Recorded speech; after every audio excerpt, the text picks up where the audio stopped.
ഭാവിയെ ആധാരമാക്കി ഏവരും ഇന്ന് നിർണയമെടുക്കുവാൻ ആഗ്രഹിക്കുകയാണ്. ഭാവിയിൽ സൗഖ്യമുണ്ടാകണം, ഭാവി സുരക്ഷിതമായിരിക്കണം. അതിനായുള്ള നിർണയങ്ങൾ ഇന്നു തന്നെ എടുക്കുവാനുള്ള പ്രയത്നത്തിലാണ് എല്ലാവരും. നിങ്ങൾ സ്വന്തം ജീവിതത്തിലേക്കൊന്ന് നോക്കൂ.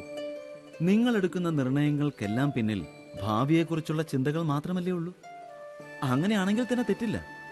സ്വന്തം ജീവിതം സരളവും ഒപ്പം സുഖകരമാക്കുവാനും വേണ്ടി പ്രയത്നിക്കുവാനുള്ള അധികാരം എല്ലാവർക്കുമുണ്ട്. പക്ഷേ ഭാവിയെക്കുറിച്ച് ആർക്കും അറിയില്ല. കേവലം സ്വപ്നങ്ങൾ കാണുവാൻ മാത്രമേ കഴിയുകയുള്ളൂ. നമ്മുടെ ജീവിതത്തിലെ മഹത്വപൂർണമായ നിർണയങ്ങളെല്ലാം തന്നെ സ്വപ്നങ്ങളെ ആധാരമാക്കി തന്നെയാണ് നാം ഏവരും എടുക്കാറ്. അപ്പോൾ നിർണയങ്ങൾ എടുക്കുവാനായിട്ട് വേറെന്തെങ്കിലും ഒരു മാർഗം ഉണ്ടായിക്കൂടുന്നുണ്ടോ? ചിന്തിച്ചു നോക്കിയാലും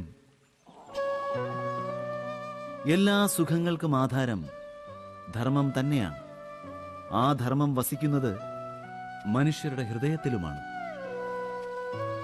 അപ്പോൾ ഓരോ നിർണയവും എടുക്കുന്നതിന് മുൻപ് സ്വന്തം ഹൃദയത്തിനോട് ഈ ചോദ്യം തീർച്ചയായും ചോദിക്കേണ്ടത് തന്നെയാണ്. നാം എടുക്കുന്ന നിർണയം സ്വാർത്ഥതയിൽ നിന്നും ജന്മമെടുത്തതാണോ അതോ ധർമ്മത്തിൽ നിന്നുമാണോ?